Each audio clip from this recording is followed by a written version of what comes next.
Бул Ош шаары Мегаком тушунда жан башында ушундай казино ачылыптыр. Мына бүт кыргыздын балдар мынантип баштарын жерге салат видеого тартсамчы.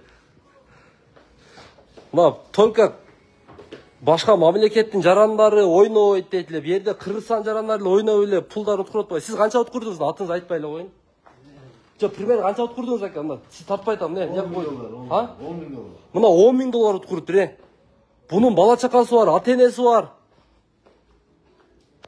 Mına kim çara görөт? Sen kança акча уткурдуң бүгүн? Жо сенин атың айчы. 130 000 сом акча уткуруптур.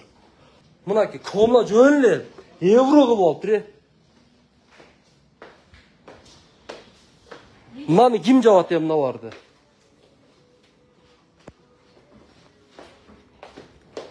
Долларларды мындай, охо.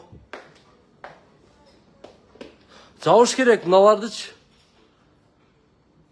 Булар мыйзамдуу, мыйзамсыз экенин билбедим го. Бирок мен укканым Кыргызстандардын жарандары вообще кирбейт, ойнолбойт. Башка мамлекеттин жарандары мына таптаза эле кып-кыргыз отурат да, канчы.